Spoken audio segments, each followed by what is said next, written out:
귀한 찬양 감사합니다. 이 시간 함께 나누실 말씀 구약성경 사무엘하 6장 6절에서 11절까지 말씀입니다.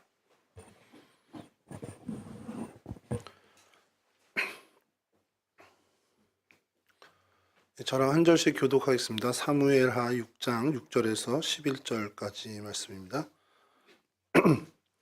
그들이 나곤의 타작마당에 이르러서는 소들이 뛰므로 웃사가 손을 들어 하나님의 궤를 붙들었더니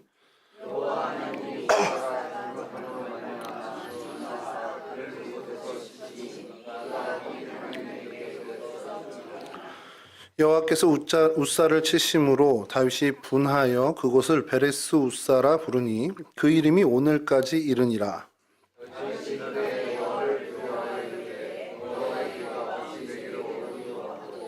다윗이 여호와의 궤를 옮겨 다윗성 자기에게로 메어 가기를 즐겨하지 아니하고 가드 사람 오벳에돔의 집으로 메어 간지라.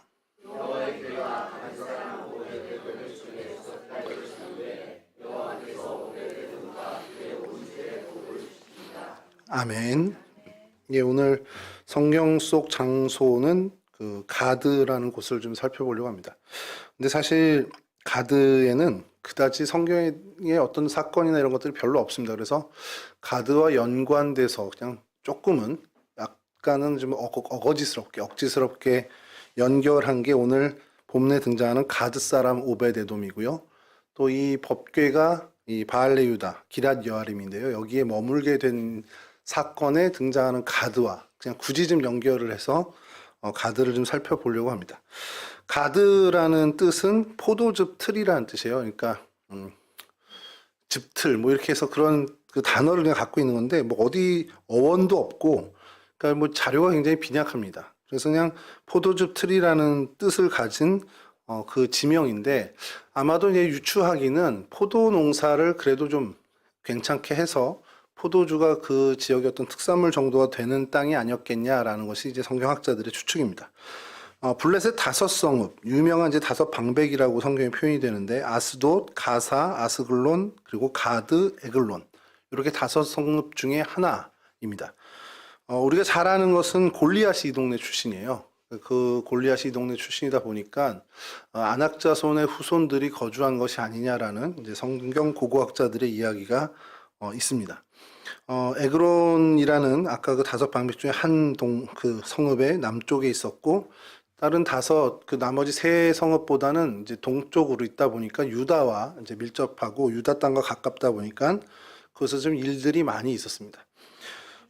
지리적으로 굉장히 중요한 그 중요한 위치에 있어서 이 성의 주인이 계속 바뀝니다. 그러니까 그 왕정 시대에 가서 이제 유다의 어떤 그 지배를 받게 되고 또 그 다음에 이제 시리아가 와서 또 점령을 하게 되고요. 남유다를 치기 위해서 와서 점령하기도 하고 또 그 이후에 블레셋이 잠깐 또 다시 회복을 했다가 그 이후에 이제 영원히 좀 사라져서 역사에서 사라지는 그러니까 블레셋 사람들이 떠나게 되는 그러한 성읍이 됩니다.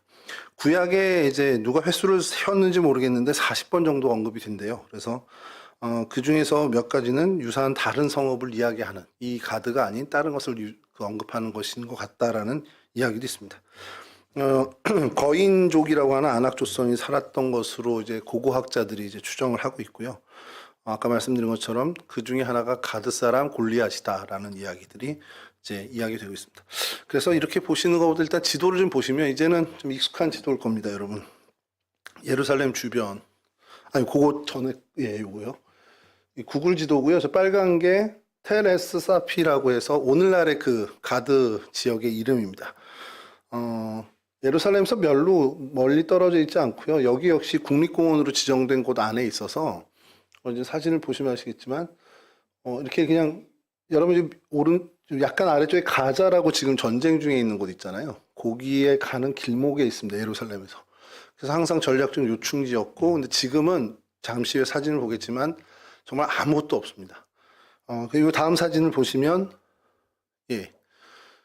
이 동네 이제 이게 잘 안 보이네요. 이렇게 글씨가 있습니다. 텔 사츠피라고 해서 그 이제 국립공원 이름인데 그 안내 있고 그다음에 저희 왜 이렇게 전망대 같은 데 가면은 망원경 이렇게 보면 이렇게 능선, 스카이라인 가지고서 여기 어디더라고 하는 그런 지도가 있는 겁니다. 그래서 예, 그 다음 사진 보여주시면요. 예, 이 지역에 이런 굴이 많습니다. 석회질 아마 고다 보니까 굴들이 많이 있고, 그 다음이 이 가드 레홈 텔츠파라는 국립공원인데 그 정상에서 이제 찍은 그 주변을 본 건데 그냥 허벌판입니다. 뭐 도시도 없고, 그 다음 사진도 마찬가지고 이제 반대편 찍은 사진이고, 그 다음 사진이 이제 파노라마로 쭉 찍은 사진입니다만 그냥 초원지대예요. 초원지대고 뭐 농사도 이루어지는 것도 없고 그냥 산림보호지역처럼 이제 관리가 되고 있는데, 그 다음 사진이 간판입니다. 오늘 세준 집사님이 왔어야 되는데 이 가드 레홈 텔츠파라고 써 있습니다. 그 히브리어로 써 있고요. 이게 가드 국립공원이란 뜻입니다. 그래서 영어로, 아랍어로, 그다음에 히브리어로 이렇게 써 있는 안내 표지판. 그러니까 이런 동네예요. 그러니까 저희로 치면 제주도에 한 오름 정도 되는 그런 동네. 그러니까 마을 몇 가구 없고 그냥 오름 이렇게 있는 동네. 그런 동네가 예전에는 이제 유적들이 있는데 이제 동굴들에서 좀 나온 유적들이 집터라든지 왕궁터인데 거의 다 폐허가 돼서 뭐 어떤 고고학적으로 유적이라고 할 만한 것들이 별로 없다라고 얘기할 정도로. 그래서 처음에는 이곳이 가드가 아닐 거다라는 이제 추측도 많이 했었다고 합니다. 근데 그래도 가장 유력한 그 가드로 옛 성읍 가드로 가장 유력하다라고 이야기합니다. 그래서 오늘날의 모습은 이런 모습이고요. 이제 성경에 등장하는 가드는 뭐 잘 알겠지만 여호수아 때 여기를 점령하지 못해서 블레셋이 계속해서 살고 거주하게 됐다라는 것이 여호수아 11장과 13장에 언급이 되고요. 오늘 저희가 살펴볼 본문이기도 한데 엘리 제사장 때 블레셋에게 이 하나님의 법궤를 뺏깁니다. 그래서 하나님의 법궤를 뺏기고 그것이 이 가드에 잠깐 머물게 되는 기사가 오늘 본문 오늘 이제 저희가 다룰 사건인데 그렇게 성경에 한번 등장하고요. 또 우리가 잘 알고 있듯이 다윗이 사울 왕에게 쫓기던 때에 가드 왕 아기스에게 가서 몸을 위탁한 적이 있습니다. 그때 이 가드가 또 언급이 되죠. 그리고 오늘 본문에 등장하는 가드 사람 오벳에돔을 이야기할 때 이 가드 사람이었다는 것이 언급되고요. 역대상에 가서는 이제 이스라엘의 왕이 된 다윗이 이곳을 점령했다, 가드를 점령했다라고 역대상 18절에 한번 언급이 되고, 솔로몬 때 그리고 르호보암 왕 때를 거치면서 역대하 11장에서는 이곳을 요새화했다라는 기사가 등장을 합니다. 그리고 다시 독립한 그 이후에 블레셋이 다시 이렇게 좀 다시 그 지역을 차지한 다음에 아까 말씀드렸던 아수르, 그러니까 수리아의 하사엘 왕에 의해서 다시 점령이 되는 그 기사가 열왕기 하에서 등장을 합니다. 그리고 마지막으로 사실 등장하는 것은 우시야 왕 때 역대하 26장에 등장하는데 우시야 왕 때 이 블레셋 가드를 함락시켰다라는 기사가 거의 이제 성경의 마지막 기록입니다. 그 이후에는 블레셋 성읍을 이야기하는데 가드가 등장하지 않습니다. 예레미야에서도 그렇고 스바냐나 스가리아에서도 블레셋 성읍들을 이렇게 열거하고 다섯 방백 아까 말씀드렸잖아요. 그런 걸 얘기할 때 가드가 등장하지 않습니다. 그래서 그 이후에는 그냥 이렇게 어떤 멸망한 도시가 되었겠다라고 성경학자들은 이제 이야기하고 있습니다. 솔로몬 시대에는 예루살렘과 가드 사이에서 계속해서 빈번한 어떤 접촉이 있었다라는 역사의 기록이 있고요. 르호보암 시절, 솔로몬의 거쳐 르호보암 시절에 이것을 요새화하면서 했다라는 기록이 성경 말고도 근동의 어떤 이제 역사학 자료에서 등장하는 걸로 봐서 유다가 어떤 군사 요새로 사용했을 것이라는 이제 추정도 하고 있습니다. 그리고 말씀드렸던 그 시리아의 하사엘이 유다의 요아스 왕 시대 때 유다를 치기 위해서, 예루살렘을 치기 위해서 전략적으로 이 가드를 점령을 하면서 블레셋 사람들을 치고, 그래서 거기서 예루살렘을 함락하려고 전략을 짜기도 하는 그런 어떤 그 기록도, 전쟁의 기록도 나오고요. 그 다음에 블레셋 사람들이 다시 수복한 다음에 블레셋이 거기서 다시금 이제 부흥을 하려고 하니까 유다의 우시야 왕이 블레셋 원정을 시작해서 그 블레셋 사람들을 타파하게 됩니다. 뭐 그리고 난 다음에 이제 역사 자료는 뭐 사르곤 2세 때 정벌 전쟁도 좀 나오고 역사 기록들이 있는데, 이제 그 이후에는 외경이나 또 혹은 위경이나 신약이나 이런 곳에서 이 가드에 대한 언급이 없는 것이 이제 거기서 이제 완전히 없어진 도시가 됐다라고 저희가 생각을 하는 것이죠. 이런 가드를 저희가 잠깐 봤고요. 오늘은 이 가드와 사실 가드에서 일어난 사건이면 좋겠는데 가드에서 정확히 일어난 사건은 아니고 가드와 좀 연결 지을 수 있는 사건을 좀 살펴보려고 합니다. 우리나라 말에 별로 좋아하진 않는 말인데 호사다마라는 말이 있어요. 좋은 일에는 막아 낀다 뭐 이런 해석을 하더라고요.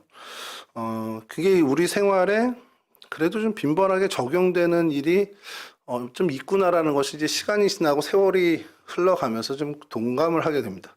아, 그래, 호사다마라는 말이 좀 있구나. 그러니까 마음을 어떻게 다 잡게 되냐면 좋은 일이 생겨도 어떤 좋은 일을 만나도 좀 이제 자중하게 되는 거예요. 경거망동하지 않고 아, 이 좋은 일에 오히려 이 좋은 일이 조금 내게 화가 될 수 있을 수도 있다라는 그 경계 때문에 마음껏 좋아하지 못하는 그런 모습을 좀 갖게 되기도 합니다. 오늘 저희가 나눈 본문이 이와 같은 메시지를 주는 게 아닌가라는 생각을 좀 하게 돼요. 뭐냐면 하나님의 말씀의 궤입니다. 법궤입니다. 이거 좀 이따 법궤에 대해서 조금 더 좀 살펴보려고 하는데 여러분 법궤가 우리 집에 왔다. 한번 생각해 보세요. 교회에서 쓰던 성경책이 아니라 하나님이 친수로 쓰신 돌판이 들어있는 법궤가 우리 집에 왔어요. 별로 안 좋아하시는 것 같은데 얼마일까 뭐 이거부터 생각하시는지 모르겠는데 여러분 언약궤가 우리 집에 왔어요. 오늘 성경 본문 우리가 읽은 본문에 두 집이 그 일에 해당됩니다. 한 집은 여호와의 궤가 왔는데 그게 화가 됐어요. 한 집은 그 여호와의 궤가 왔는데 큰 복을 받았다고 이야기합니다. 그러면 그렇게 생각하겠죠. 아, 하나님의 말씀의 궤가 그 언약궤가 복이 될 수도 있고 저주가 될 수도 있구나 이런 생각을 한단 말이에요. 저도 어릴 때부터 본 이 본문은 그렇게 생각합니다. 아까 말씀드린 호사다마처럼 야 이게 좋은 게 아니구나 라고 생각하셨어요. 근데 자세히 우리가 이 본문을 읽고 또 읽으면 언약궤가 복이 되거나 저주가 됐다라는 게 아니고요. 언약궤를 맡은 사람의 태도와 자세가 복이 되거나 저주가 된다라는 겁니다. 그걸 저희들이 살펴봐야 되는 거예요. 그러니까 하나님의 말씀 자체가 그 언약의 하나님의 언약 그러니까 솔직히 하나님이라고 해도 되죠. 하나님을 상징하는 언약궤인데 하나님이 우리에게 복이 되고 우리에게 저주가 되는 게 아니라 하나님을 모시는 나의 태도, 나의 신앙의 자세가 복이 되기도 또 자칫 잘못하면 화가 되기도 한다는 것을 생각해야 한다는 겁니다. 그래서 언약궤를 좀 우리가 좀 살펴보면 언약궤는 그냥 하나님과 동일하게끔 어떻게 보면 상징이 됐다라고 보시면 돼요. 성경 구약에서 언약궤는 하나님 자체로 보는 것이 어떻게 보면 그렇게 어렵지 않은 그 연결짓는 것이 그렇게 그런 상징을 갖고 있다라고 생각하시면 됩니다. 법궤라고도 불리고요. 여호와의 궤라고도 불리고 증거궤 이렇게 불리면서 구약시대 성막 안에 특별히 지성소 안에 이렇게 안치되었던 거룩한 성물이었습니다. 그리고 그 언약궤는 하나님과 이스라엘 백성 사이에 계약 관계를 상징하는 굉장히 중요한 증표였죠. 언약궤 안에는 이제 이 언약궤가 한 114cm 또 68cm 정도의 이제 박스 형태인데 그리고 순금으로 이제 둘러져 있고요. 조각목이라고 해서 조각목으로 이걸 만들었는데 제가 어릴 때 성경을 읽다가 도대체 조각목이 뭘까? 사전을 찾아보면 나오는데 그것도 생각 못하고 조각난 나무를 이렇게 뭉쳐서 만들었나 이런 생각도 했었거든요. 근데 나중에 이제 알게 된 게 아카시아 나무라고 그러더라고요. 그러니까 완전히 우리나라에 있는 아카시아 나무는 똑같지는 않지만 그만큼 이제 견고한 나무가 그 조각목으로 이제 표현이 됐다라는 겁니다. 자, 그걸로 만들고 순금으로 입히고 그리고 그 안에 뭘 보관했냐? 하나님이 손수 쓰셨다는 정말 친수로 쓰셨다고 성경에 표현한 두 돌판 그리고 아론의 지팡이인데 싹이 난 지팡이 그리고 만나 한 오멜을 담은 황금 항아리가 그 안에 들어 있었습니다.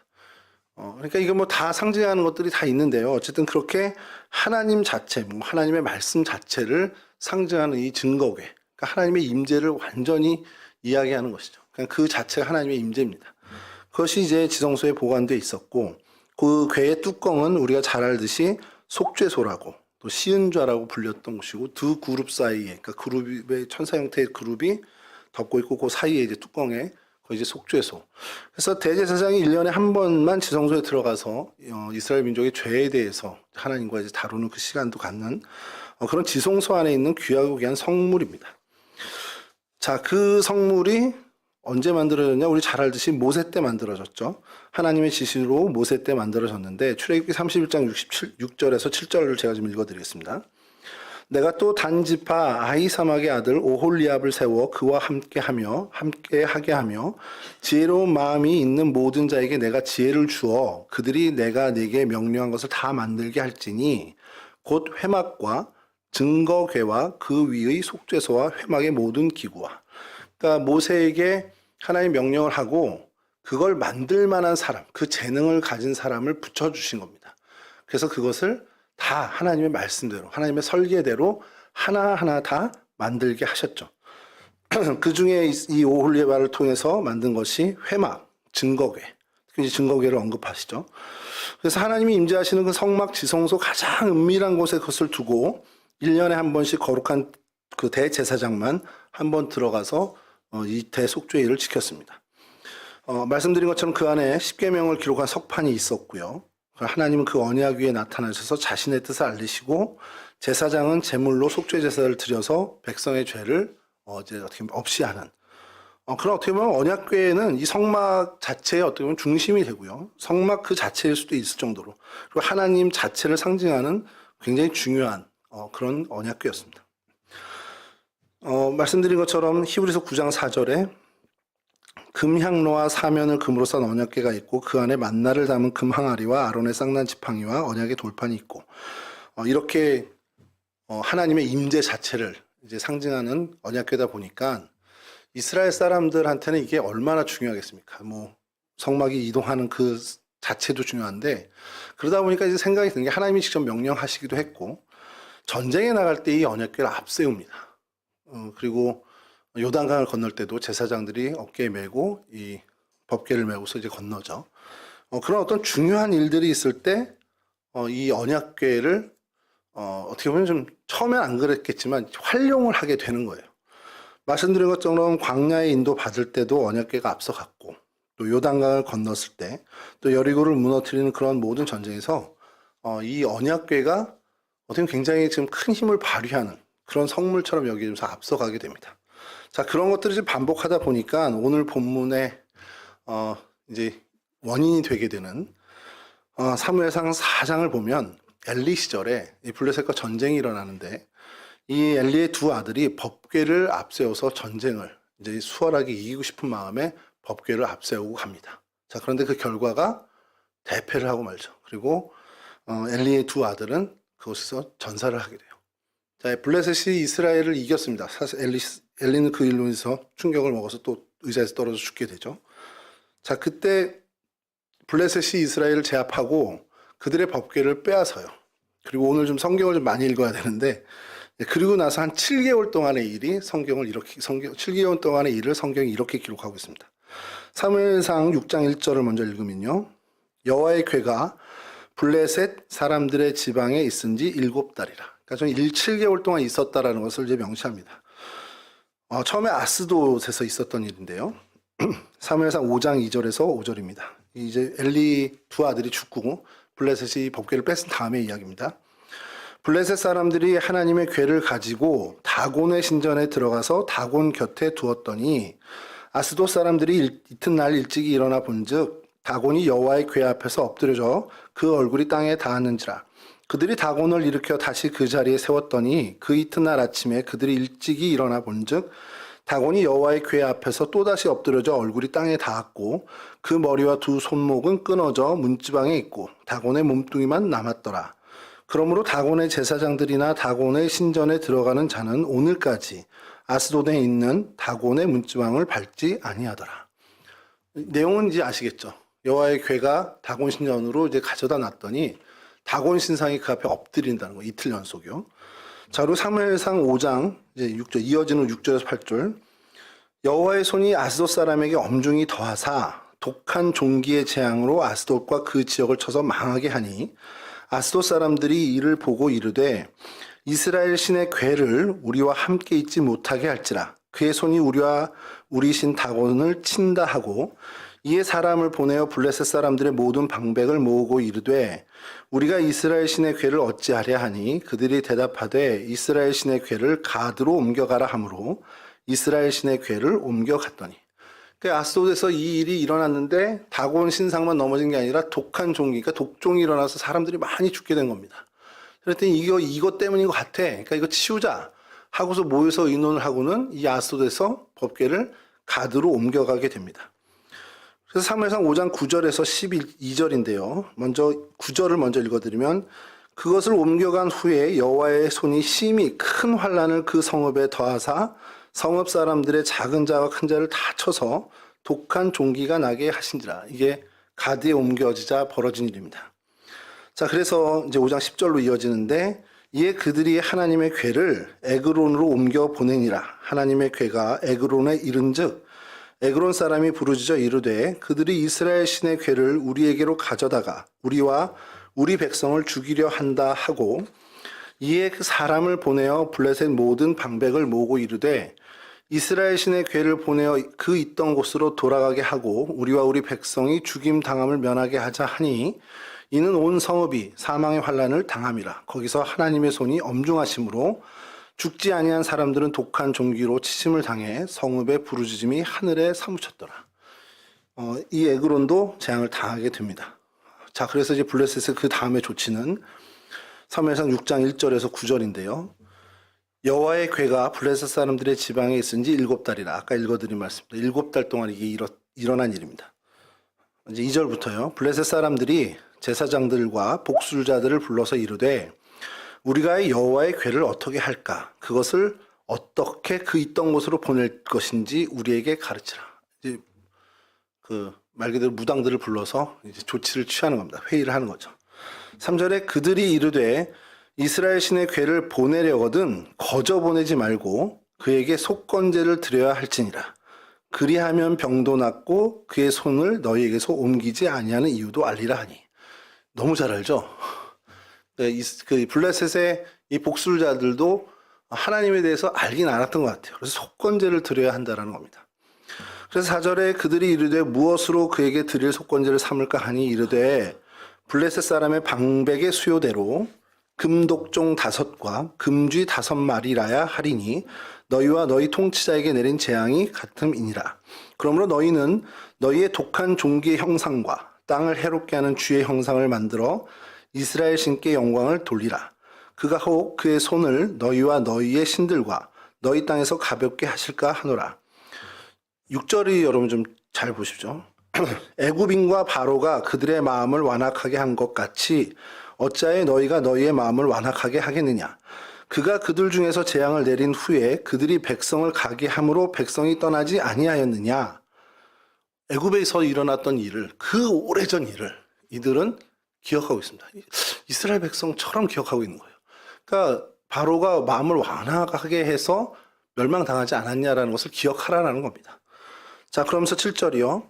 그러므로 새 수레를 하나 만들고 멍에를 메어보지 아니한 젖나는 소 2마리를 끌어다가 소의 수레를 메우고 그 송아지들은 떼어 집으로 돌려보내고 여호와의 궤를 가져다가 수레에 싣고 속건제로 드릴 금으로 만든 물건들은 상자에 담아 궤 곁에 두고 그것을 보내어 가게 하고 보고 있다가 만일 궤가 그 본 지역길로 올라가서 벳세메스로 가면 이 큰 재앙은 그가 우리에게 내린 것이요 그렇지 아니하면 우리를 친 것이 그의 손이 아니요 우연히 당한 것인 줄 알리라 하니라. 그러니까 이 블레셋에 어쨌든 이 의견을 낸 사람들은 똑똑했던 것 같아요. 신앙이 있는 건 아니었지만 하나님에 대해서는 알고 있었습니다.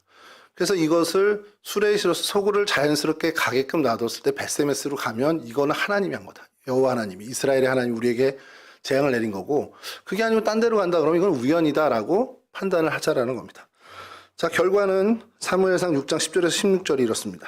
그 사람들이 그같이 하여 젖나는 소 2를 끌어다가 수레를 메우고 송아지들은 집에 가두고 여호와의 궤와 및 금쥐와 그들의 독종의 형상을 담은 상자를 수레 위에 실으니 암소가 벳세메스 길로 바로 향하여 대로로 가며 갈 때 울고 좌우로 치우치지 아니하였고 블레셋 방백들은 벳세메스 경계선까지 따라가니라. 벳세메스 사람들이 골짜기에서 밀을 베다가 눈을 들어 궤를 보고 그 본 것을 기뻐하더니 수레가 벳세메스 사람 여호수아의 밭 큰 돌에 있는 곳에 이르러 선지라. 무리가 수레의 나무를 패고 그 암소들을 번제물로 하나님께 드리고 레위는 여호와의 궤와 그 궤와 함께 있는 금본물 담긴 상자를 내려다가 큰 돌 위에 두매 그날에 벳세메스 사람들이 여호와께 번제와 다른 제사를 드리니라. 블레셋 5방백이 이것을 보고 그날에 에그노르로 돌아갔더라.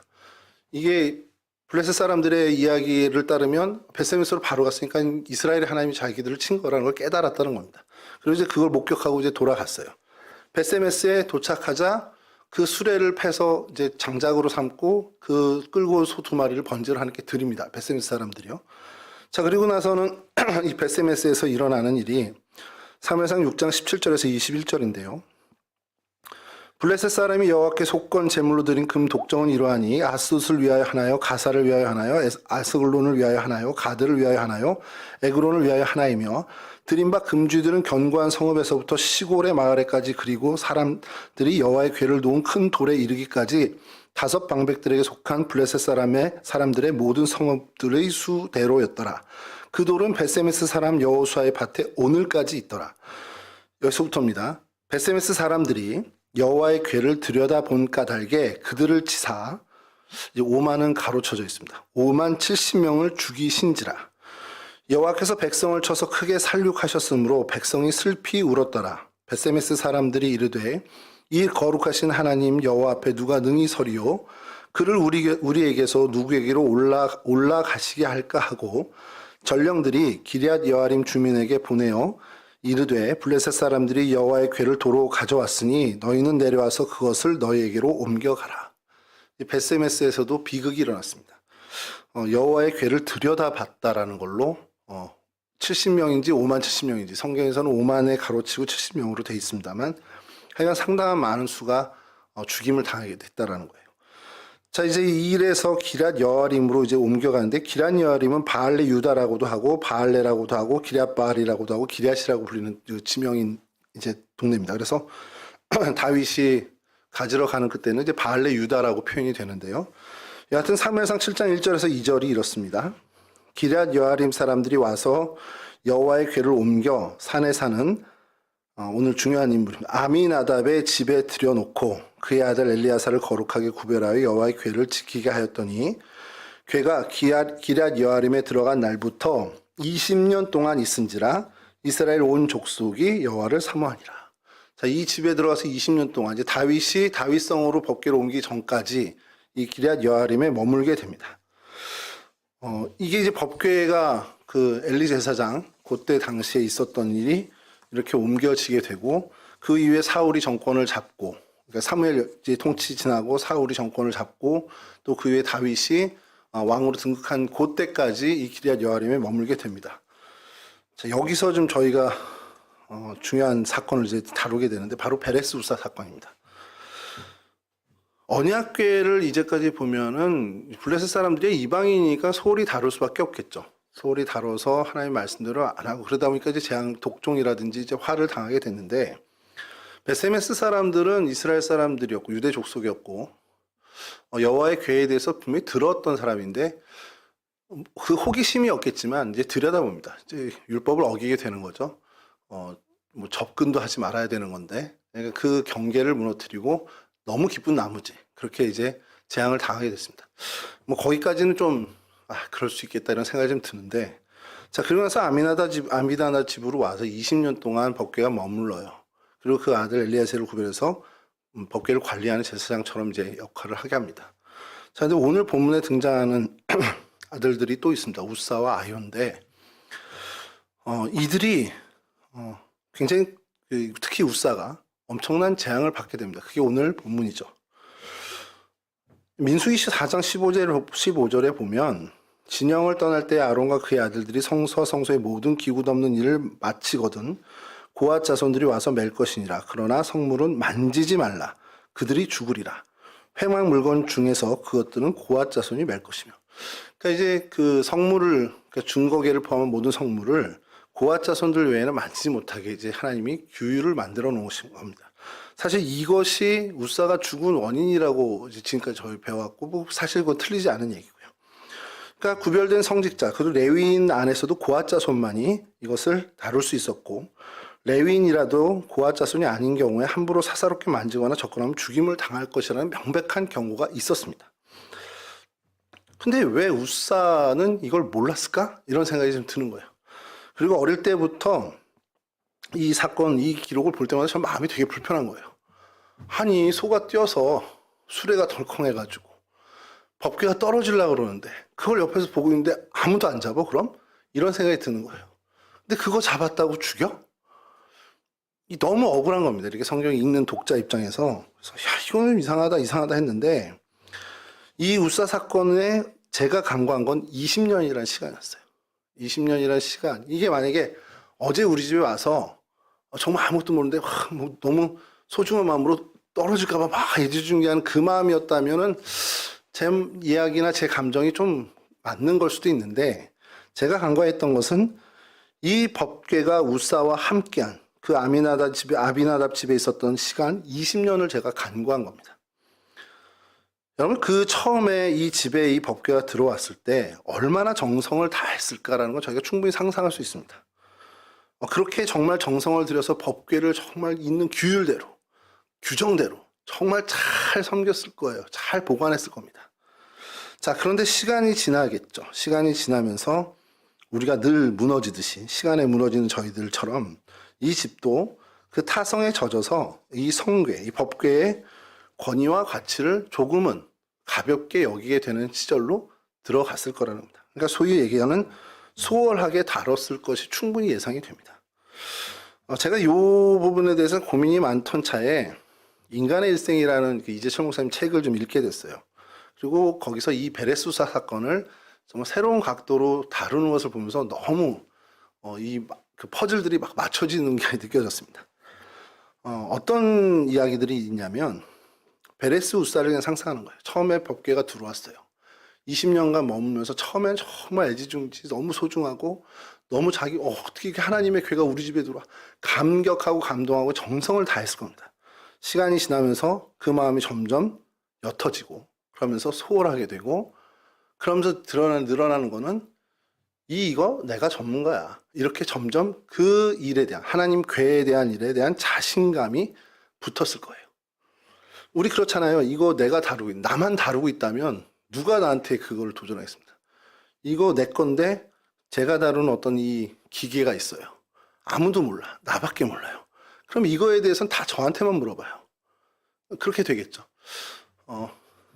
조금 죄송합니다만. 테바오를 이렇게 했잖아요. 유방현 권사님만 안 계시면 제가 제일 잘 알아요. 유방현 권사님 있으면 유방현 권사님이 더 잘 아실 텐데, 그러면 유방현 권사님 안 계시면 저한테 물어보잖아요. 제가 솔직히 전문가가 아닌데도 불구하고 많이 다루고 여기 거주한다는 것 때문에 저에게 물어보고 제가 그만큼 권한이 생기는 겁니다.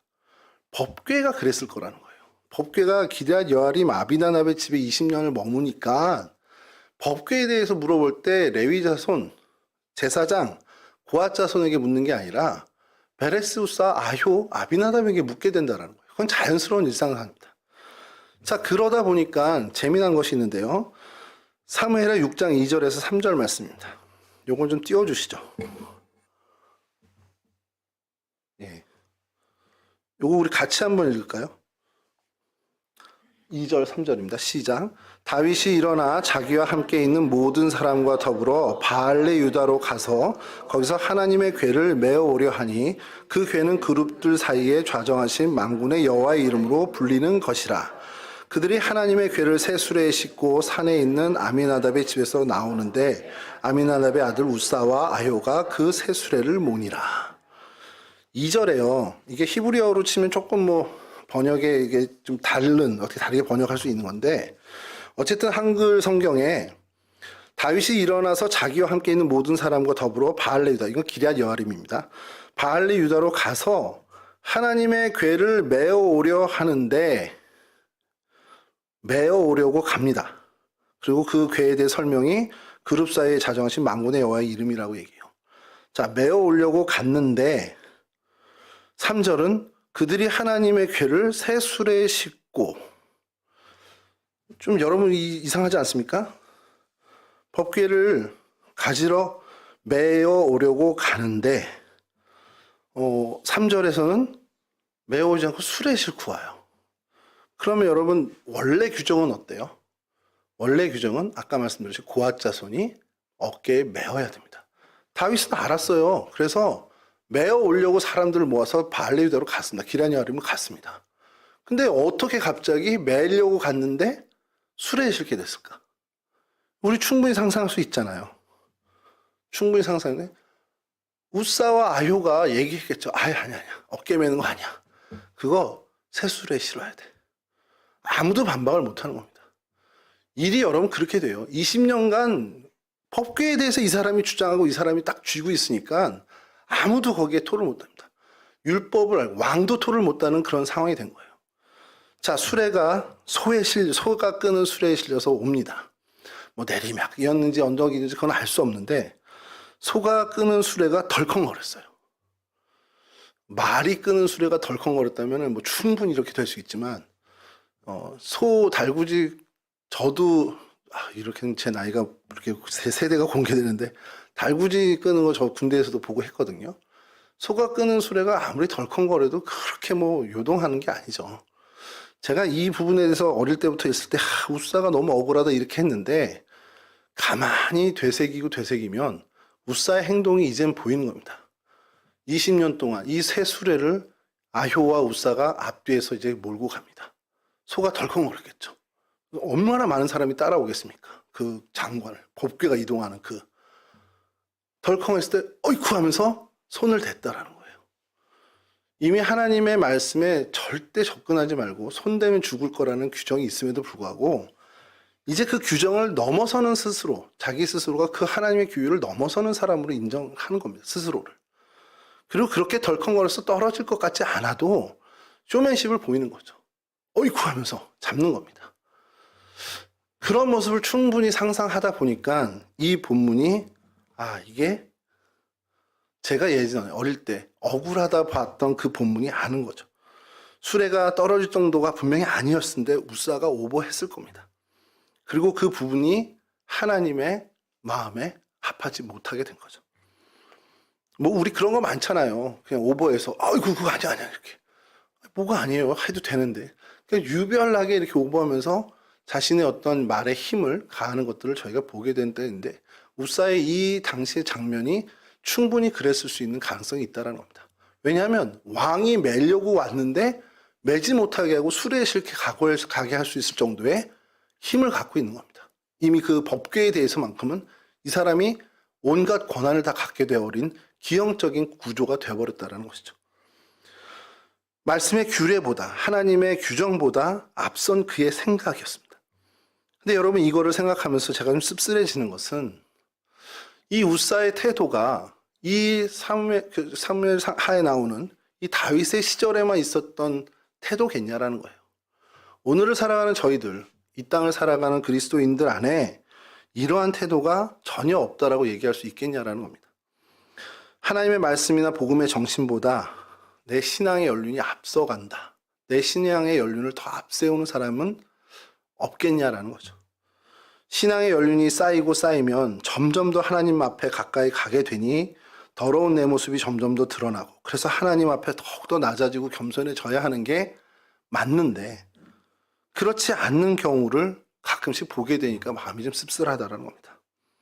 하나님 말씀으로 더더욱 신앙의 연륜이 쌓이면 쌓일수록 하나님의 말씀의 정신으로 살아가고 더더욱 낮은 자세로 하나님의 종으로서의 자세를 갖고 살아야 할 텐데 신앙의 연륜이 쌓아가면 쌓아갈수록 오히려 하나님을 종처럼 여기는 모습들을 보이는 이들이 있다라는 거죠. 몇 해 전부터 계속 뭐 이렇게 회자되는 얘기지만 하나님 까불지 마라 이런 얘기를 전 이게 정말 가당한 소린가라는 생각. 이제 너무 그게 마음이 참담하더라고요. 이런 얘기가 있대요. 이스라엘 속담인데 탈무드에서 나왔다고 아마 여기 나오는데 제가 확인을 못했는데 예루살렘 성전에서 멀어질수록 진리에 가까워진다. 이 진리 이제 하나님이죠. 여호와 하나님과 가까워진다. 성전에서 멀어질수록 하나님께 가까워진다. 이게 굉장히 아이러니한 말인데 종교와 어떠면 예루살렘 성전, 어떤 그 세속화된 종교를 빗대서 말하는 거죠. 거룩한 성물인 성궤, 그 법궤에 가까이 오래 하면 할수록 하나님의 뜻에 더 가깝고 하나님의 사람이 되어야 하는데 베레스 우사처럼 하나님의 뜻이 아닌 자기의 생각이 더 하나님의 생각을 넘어서는 그런 교만함으로 가는 경우가 너무 많다라는 겁니다.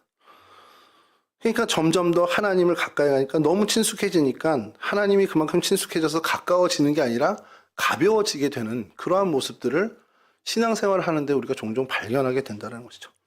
하나님에 대한 경외심은 약화되고 오히려 자기의 생각들이 강화되고, 그래서 정말 자기의 생각이 옳고 정말 내 뜻이 더 맞다라는 그런, 어떻게 보면 자기의 주장에 더욱더 갇혀가는 그런 교만한 모습을 보게 되고, 하나님은 이제 더 이상 무게감이 없는 존재가 되어버리는 경우가 많이 있다는 겁니다.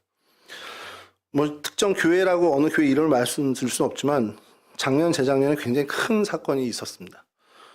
교회 이제 사무장으로 이제 하시다 20여 년을 계시던 분이 몇 억을 횡령을 하신 게 이제 20여 년 만에 밝혀졌어요. 그래서 지금 법정상 아직도 하고 있는데, 그분은 저도 뭐 그 지방에 있었지만 굉장히 존경받는 권사님 장로님이셨단 말이에요. 전혀 상상이 안 되는 거예요. 연결도 안 되고, 제가 생각해도 그분이 그랬다고 이렇게 되는 겁니다.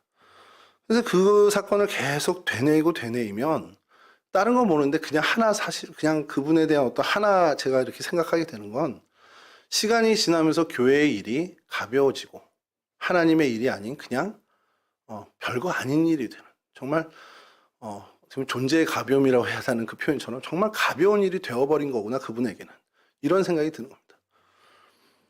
그런 모습이 우리 안에 없냐라는 것을, 혹시 내 안에 그런 모습이 있는가, 내가 신앙생활이 지나고 신앙의 연륜이 쌓이면 쌓일수록 하나님이 점점 더 무거워지고 더 귀한 분이 되어야 하는데, 그렇지 않고 너무 가벼워지고 더 친해지고 그냥 쉬워지는, 그러니까 쉽게 되어버리는 쉬운 존재가 되어버리는 것은 아닌가라는 생각을 우리가 좀 해봐야 된다는 것이죠. 그렇지 않으면 하나님이 우리에게 가까이 있는 것이 우리에겐 우리의 그런 태도 때문에, 그런 자세 때문에 복이 되기는커녕 화가 될 수밖에 없다는 겁니다. 오늘 본문의 웃사처럼요. 자, 그런데 희망은 있습니다. 그 반대되는 사람이 오늘 등장하는 오베데돔입니다. 이 사람은 가드 사람이었습니다. 이게 무슨 얘기냐면요, 가드에서 벌어진 그 일을 직접 경험했는지 모르지만 다 알고 있는 거예요. 법궤가 블레셋 지형을 그렇게 돌아다닐 때 어떠한 일이 있었는지, 독종으로 사람들이 망하는 것을, 그런 걸 다 이미 알고 있는 사람입니다. 그리고 심지어 웃사가 바로 얼마 전에 그 일로, 법궤로 인해서 죽임을 당한 걸 본 사람이에요. 자, 이쯤 되면 이 오베데돔 집으로 법궤가 들어오는 걸 이 사람이 좋아하겠습니까? 환영해야 될까요? 그렇지 않았겠죠. 근데 보통의 상식으로는 환영하지 않겠죠. 근데 저희들이 그의 태도는 모르지만 성경에서 뭐라고 하냐, 3개월 있는 동안에 하나님이 그에게 복을 쏟아 부어주셨습니다. 그러니까 이건 뭘 얘기하느냐, 그가 환영했는지 안 했는지는 모르지만 적어도 그 법궤를 맡은 그 시간 동안 그는 하나님이 칭찬하실 정도의 자세와 태도로 이 법궤를, 하나님을 모셨다라는 거예요. 이미 다 알고 있기 때문에 그럴 수도 있고요. 그래서 그것을 시행착오를 하지 않는 그런 어떤 경계심을 갖고 있었을 수도 있습니다. 이유가 뭐가 됐던 간에 이 여호와의 궤가 온 것이 웃사의 집에, 아비나답의 집에, 웃사의 집에는 화가 되었지만 오베데돔 집에는 이것이 축복이 되었다는 거예요. 그럼 우리는 오베데돔의 자세, 정확히 뭔지는 모르지만 그 자세를 담아가야 되겠죠. 근데 한 가지 확실한 것은 웃사를 보면서 느끼는 거예요. 적어도 하나님을 가벼이 여기지 않는, 하나님을 소홀히 여기지 않는, 시간이 지나서 연륜이 쌓였다고 익숙하다고 하나님을 가볍게 여기지 않는 그러한 마음을 우리가 가져야 된다는 것. 그렇게 될 때 오베데돔이 얻었던 그 놀라운 은혜를 우리도 얻을 수 있게 된다는 것을 우리가 깨달아야 한다는 겁니다. 말씀 마치겠습니다. 이 오베데돔에 대해서는 나중에 한번 저희가 좀 더 했으면 좋겠는데, 이 오베데돔은 어쨌든 가드 사람이었고, 그래서 이방인이었고, 웃사에 비하면 어떻게 보면 하나님과 가까워질 만한 그런 것들이 전혀 없는 사람일 수 있습니다. 그럼에도 불구하고 그의 진실하고 정성스러운 자세, 법궤를 대하는, 하나님을 대하는 그 놀라운 신앙의 자세가 하나님으로부터 칭찬받고 복을 얻었다는 것. 이것은 우리에게 굉장히 큰 시사하는 바가 크다는 거죠. 내가 뭘 하나님 앞에 뭐 내세울 것도 없는데, 아무 상관없다는 겁니다. 하나님은 그냥 하나님을 대하는 우리의 진심, 우리의 마음, 우리의 신앙의 태도를 보신다는 것. 연륜, 나 신앙생활 얼마 안 했는데요. 그것도 상관없다는 겁니다. 하나님을 대하는 그 신앙의 진정성을 갖고 살아가는 저희들이 되어야 하고. 그래서 정말 시편 73편 28절처럼 요거 좀 띄워주시죠. 이 마음으로 정말 살았으면 좋겠네요. 시편 73, 28절 상반절인데요. 함께 하시죠. 시작. 하나님께 가까이 함이 내게 복이라. 내게 정말 복이 되는, 하나님을 가까이 하는 것이 내게 복이 되는 그러한 인생들이 되실 수 있기를 주님의 이름으로 간절히 축원합니다. 우리 찬송하시고요. 주님 가르치는 기도를 마치겠습니다. 찬송가 200장 함께 찬송하시고 주님 가르쳐 주신 기도를 마치겠습니다.